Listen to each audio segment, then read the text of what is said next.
Cuma pengen nanya satu hal aja sih, sesuai judulnya. Bisa apa sih? Bisa mendengar kalau saya. Iya, tapi semua orang juga bisa mendengar. Bahkan yang teratas itu pun bisa mendengar, belum tentu. Saya rasa lawan terberat adalah saya sendiri. Ya. Insya Allah kita memiliki rekam jejak.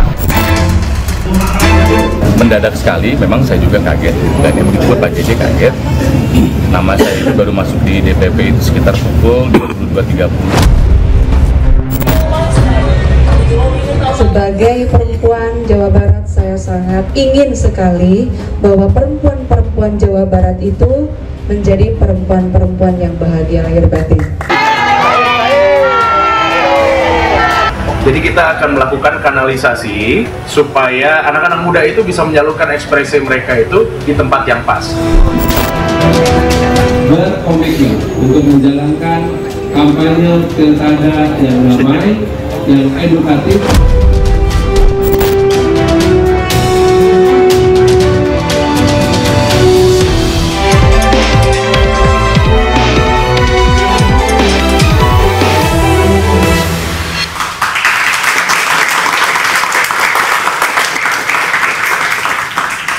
Selamat malam pemirsa, panggung besar pilkada kini sudah kita masuki dan deretan artis pun kembali tampil. Senyum manis, janji dan juga popularitas menjadi cara instan dari parpol untuk bisa mendulang suara. Tapi mengelola kota ataupun provinsi bukan hanya senyum manis di layar kaca, tapi perlu tekad, niat, dan moral yang kuat. Ya, tetapi artis terus maju penuh pesona dan didukung fans dengan sorak-sorai membahana. Rakyat menanti dengan penuh tanya apakah artis akan bawa perubahan nyata atau hanya sensasi belaka atau bahkan jadi kendaraan partai untuk mendulang suara. Bersama saya Anissa Dasuki. Dan saya rekannya Anissa Dasuki, Aryo Ardi. Inilah interupsi, artis nyalon pilkada bisa apa?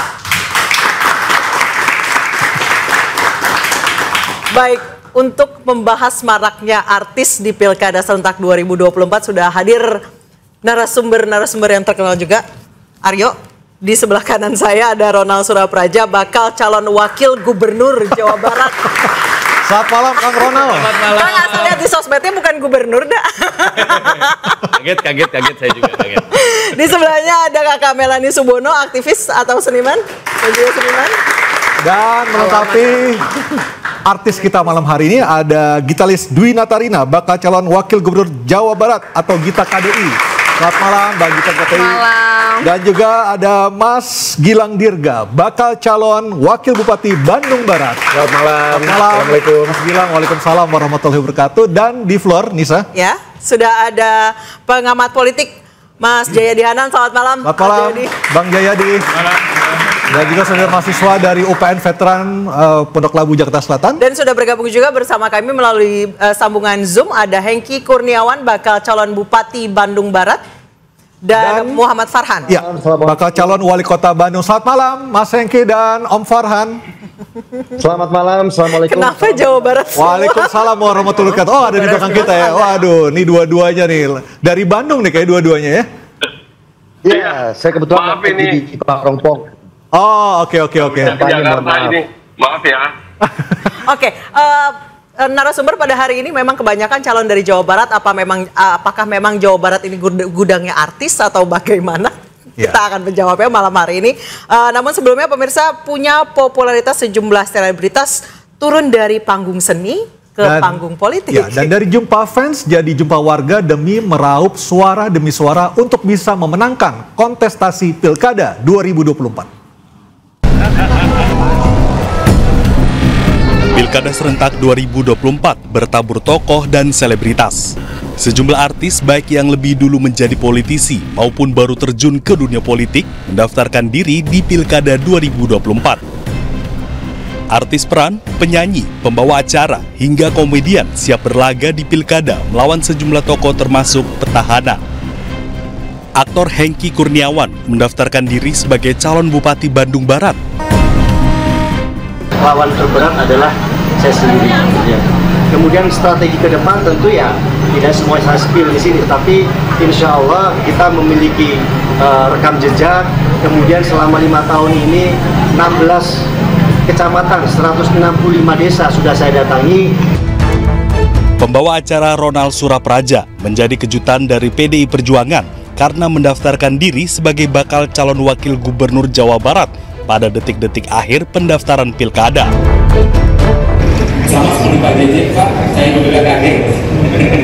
Karena kebetulan saya juga sedang berada dalam sebuah acara. Dapat kabar ini, tapi sekali lagi, kagetnya ini memang sebentar. Tapi saya sadar bahwa ini adalah sebuah tugas yang diberikan partai kepada saya. Insya Allah, saya Penyanyi gitaris Dwi Natarina alias Gita KDI diusung oleh PKB sebagai bakal calon wakil gubernur Jawa Barat mendampingi Acep Adang Ruhiat. Sebagai perempuan Jawa Barat, saya sangat ingin sekali bahwa perempuan-perempuan Jawa Barat itu menjadi perempuan-perempuan yang bahagia lahir batin. Artis Gilang Dirga maju di Pilkada 2024 sebagai bakal calon wakil Bupati Bandung Barat mendampingi Didik Agus.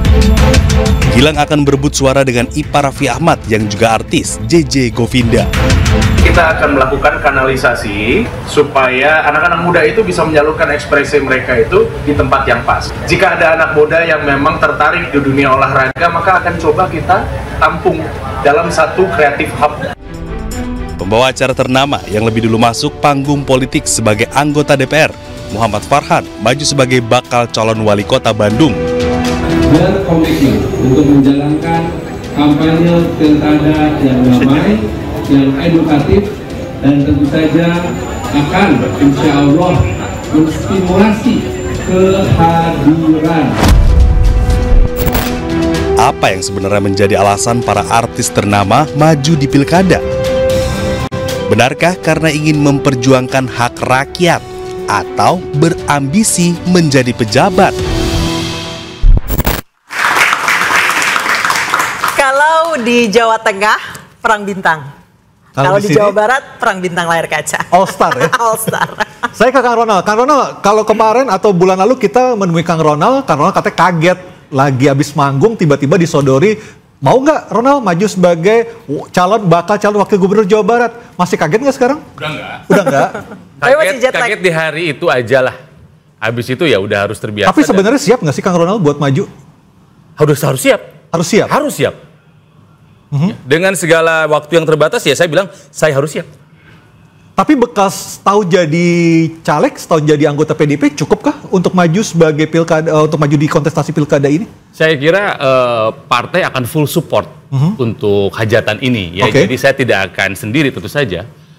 Kalau waktu legislatif kan bersaing antar sesama caleg calon legislatif. Kalau ini kan enggak. Sama Kang JJ juga ya? Ya betul. Kalau ini kan semua justru harus bersatu padu gitu loh.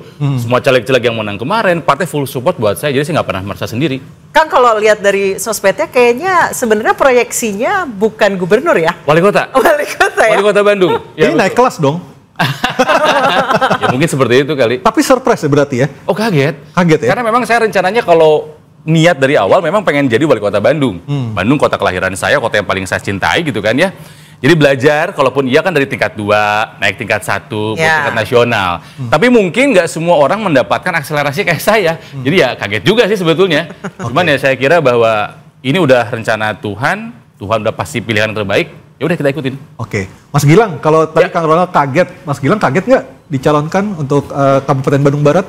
Kalau saya sih memang dari awal tidak kaget. Karena? Karena memang saya percaya bahwa ini adalah momentum. Pilkada ini sebuah momentum di mana kontestasi di politik itu kan sendiri berlangsung selama 5 tahun sekali.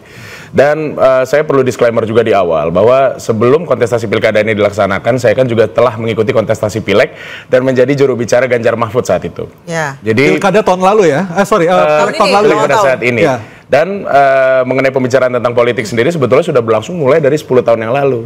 Dan paling intens dengan teman-teman artis yang sudah lebih dulu masuk ke dunia politik. Meskipun masuk ke PKB baru tahun ini ya? Sebetulnya bukan PKB, P3. Oh sorry, P3 baru tahun sampai ini. dengan saat ini saya memang masih berKTP P3. Dan untuk kontestasi pilkada sendiri ketika ditempatkan di Kabupaten Bandung Barat, dari sekian banyak pilihan yang harusnya bisa saya tempati, akhirnya memang setelah perhitungan oleh tim analis, kemudian obrolan, diskusi, ya alhamdulillah akhirnya Kabupaten Bandung Barat menjadi tujuan saya untuk meskipun harus bersaing dengan sesama artis juga, ada JJ Govinda, ada Hengky Kurniawan. Tidak ada masalah karena tidak ada masalah ya. Karena yang paling penting itu kan sebetulnya bukan profil dari artisnya, tapi apa gagasan yang akan kita ajukan. Tapi bukankah itu yang dibutuhkan oleh parpol sebenarnya, nama besar artis? Nah, kalau bicara itu, kita tahu bahwa politik itu kan punya banyak variabel. Salah satu variabelnya adalah popularitas. Bukan melulu dari artis, tapi ada juga politisi yang punya popularitas. Nah, saya rasa itu akan lebih mudah untuk memperkenalkan atau silaturahmi ke masyarakat kalau kita sudah punya modal popularitas tersebut. Merasa populer kah? Alhamdulillah. Awamatan. Saya ke Mbak Gita. Mbak Gita sudah berapa lama berkecimpung di dunia politik? Sudah 20 tahun. 2011 sempat anggota DPR ya? Iya, PAW, 2011 sempat menjadi anggota DPR RI. PKB ya? PKB.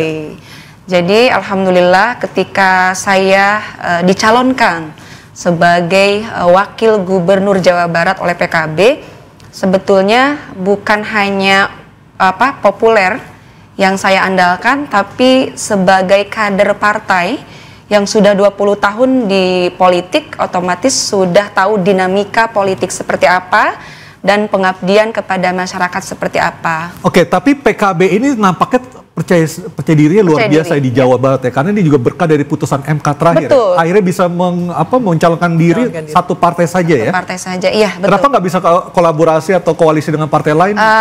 Justru ini merupakan berkah MK. Jadi ketika kami bertemu dengan pengurus partai di DPW, justru mereka sangat bersyukur bisa mengusung kader-kader terhebat di Jawa Barat. Tidak heran paripurna ketika itu banyak yang nggak datang ya? Iya. Oke, saya ke Mas Hengky Kurniawan. Mas Hengky, ini sudah dari wakil bupati menjadi bupati, kepercayaan diri apa yang Anda miliki? Ya, survei kepuasan publik di saat saya memimpin kemarin 67%. Dan kalau survei per bulan Agustus ini, bila pilkada dilaksanakan bulan Agustus kemarin, alhamdulillah saya mendapatkan survei 67%. Jadi tentu ini aspirasi dari masyarakat, bahkan sempat kemarin saya mau ditugaskan oleh partai keluar kota, ternyata saya melihat masyarakat Bandung Barat begitu melankolis di sosial media. Sepertinya tidak menginginkan tadinya mau ditugasin kemana, Mas Hengky? Lain, gitu. Tadinya mau ditugasin di kemana? Kota Blitar, di Kota Blitar. Oh, Kota Blitar kotanya Mas Hengky ya sebenarnya ya? Iya, ada simbol Bung Karno di sana. Oke, tapi pertanyaan saya adalah ketika Anda tadi mengatakan Anda populer, tapi faktanya ketika kemarin pemilu legislatif Anda gagal terpilih, kalah dari Nico Siahaan, kalah dari Melly Guslo kalau saya tidak salah di dapil yang sama. Kalau dapil saya di Jabar 2, bertarung bersama sesama artis Kang Denny Cagur. Jadi bukan Denny Cagur, dari sesama PDIP ya? Ya, memang ada selisih. Mungkin memang saya tidak beruntung di legislatif, dan barangkali juga masyarakat tidak menginginkan saya berpindah berkantor di Jakarta. Begitu. Ada yang dari Jakarta justru pengen ke daerah, Om Farhan. Bukan enak di Jakarta daripada di Bandung. Enakan di Bandung ya? Sama nggak enak ya. Kenapa nggak enak Om? Di sektor publik itu lebih banyak nggak enaknya daripada enak ya. Tapi yang kita cari kan bukan enak ya. Kalau mau enak menjadi artis aja terus. Ini makanya saya sangat menghargai teman-teman artis yang mau melepaskan kenyamanan menjadi artis dan mau bekerja di sektor publik. Hengky udah pernah ngerasain sendiri betapa beratnya bekerja di sektor publik ya. Karena di sektor publik itu ada banyak tuntutan. Bahwa ada fasilitas privilege ya, betul sekali gitu. Tapi bekerja di sektor publik itu lebih banyak stresnya, lebih banyak tidak nyamannya daripada menjadi artis. Kalau artis sih nyaman sekali, paling nggak nyamannya cuma nggak bisa memperbanyak kontrak aja. Kemarin jadi caleg nyaman apa enggak Om? Ya nggak nyaman lah. Makanya pengen pindah jadi yang terjun langsung menyentuh masyarakat. Bukan itu, yang saya sebut tidak nyaman adalah gini, ada tanggung jawab yang sangat besar ketika saya terlibat dalam panitia kerja undang-undang Cipta Kerja misalnya. Lah itu dikejar sama kelompok buruh. Ketika saya juga terlibat dalam undang-undang tindak pidana kekerasan seksual, itu saya beradu pendapat, debat dan luar biasa kerasnya dengan kelompok-kelompok konservatif. Jadi memang nggak nyaman gitu. Dan terakhir waktu kemarin akhirnya kita rame-rame mencegah terjadinya quorum untuk meresmikan revisi undang-undang pilkada juga Ya itu kan resikonya kita berhadapan dengan pimpinan fraksi, ya untung pimpinan fraksinya setuju. Kang Farhan, tapi ketika Kang Farhan gagal maju kedua kalinya ke Senayan di Jabar 1, kalah dengan Meli Guslow, kalah dengan rekan Anda sendiri dengan Nico Siahaan, apakah itu mempengaruhi rasa percaya diri Anda ketika untuk ikut kontestasi pilkada bulan November nanti? Oh enggak sih, karena bagaimanapun juga secara empiris membuktikan bahwa hasil pemilihan legislatif tidak serta-merta kemudian mempengaruhi keterpilihan gitu ya. Dan kalau ada pertanyaan lanjutan, apakah saya masih populer? Tentu tidak, karena sebetulnya yang paling populer di Kota Bandung itu Ibu Atalia. Dan Ibu Atalia ini adalah bukan seorang artis, tapi istri dari Pak Gubernur. Ridwan Kamil, ya. Bahwa kemudian dia memutuskan untuk tidak ikut, ya itu keputusan politis beliau. Jadi sekarang sih kita berjuang aja lah gitu, bahwa di Kota Bandung 44 calonnya punya keterpilihan yang tidak jauh-jauh, kekuatan merata. Jadi seru nih. Baik, saya ke Ronald nggak bisa ikut. Ronald naik kelas jadi. Nah, itu naik kelas. Melanie Subodo juga ikut pilkada, itu pilkada daerah gaul di Kota Nah, Mbak Melanie mungkin boleh ditanggapi maraknya artis yang ikut pilkada. Anda melihatnya ini memang artis yang sudah mulai sunset kemudian berpindah dari panggung layar kaca ke panggung politik. Ada yang iya, ada yang enggak. Lain. Ada yang iya dan ada yang Kalau di antara mereka ini, tamu-tamu kita malam ini, apakah sunset ataukah sedang bersinar-sinar ya? Mulai maghrib kali ya. Mulai maghrib. Nah, kalau gini, kalau aku tuh sering banget ditanya, kayak tadi juga baru ditanya, gimana sih pendapatnya? Sebenarnya aku nggak peduli, mau lo artis, mau pejabat, mau apapun, tapi apakah lo bisa menjalankan amanah rakyat? Itu artinya kan program kerjanya seperti program apa? Kerjanya dan mungkin untungnya teman-teman kita memang I still like you guys. Apa namanya? Selain mereka memang mempunyai popularitas. Dan mendengarkan mereka menjawab atau menjelaskan sesuatu tuh emang lebih enak ya. Kayak tadi itu kan jawabannya normatif, tapi kayak dijawabnya udah lebih dengan hafalannya lebih cair gitu ya, karena biasa MC, biasa nyanyi, biasa apa gitu. Dan saya tadi kaget loh, Gilang Dirga tuh bisa serius ternyata ya. Bisa. Iya, cuman mungkin ini ya, kayak tadi diajak ke sini tuh aku udah mikir kan, apa yang mau tanyain apa. Cuman aku berpikir pasti mereka juga udah punya program, udah dikasih briefing, udah dikasih apa gitu segala macamnya. Kayak kalau hari ini aku disuruh nanya, cuma pengen nanya satu hal aja sih, sesuai judulnya, bisa apa sih? Silakan Kang Ronald dijawab. Ronald dulu, sebenarnya bisa apa? Yang bukan jawaban normatif, bukan abstrak, bukan briefingan, bukan tapi yang visi konkret dari partai ya, Mbak? Bukan visi misi itu. Ngafalnya cepet deh. Aku yakin teman-teman seniman ngafal gituan cepet. Bisa apa sih? Bisa mendengar kalau saya. Iya, tapi semua orang juga bisa mendengar. Bahkan yang teratas itu pun bisa mendengar, belum tentu dengarnya itu nembus untuk menjadikan itu sebuah tindakan atau aksi. Iya betul nggak? Dan kebijakan buat rakyat ya. Iya. Karena kadang-kadang datang dengan bukan independen, otomatis kan ada partai, ada segala macam, nantinya akan kejedukan rakyat pengennya begini, tapi kita tetap harus ngikut partai, mau tidak mau. Gue boleh jawab duluan nggak itu? Oke, mungkin sebelum dijawab lagi sama Mas Gilang Dirga dan juga Mbak Gita Kadei, nanti kita akan break dulu nih, Oke, siap. Kita akan kembali, nanti saya juga ke Mas Jayadi ingin bertanya banyak hal, kami akan kembali saja.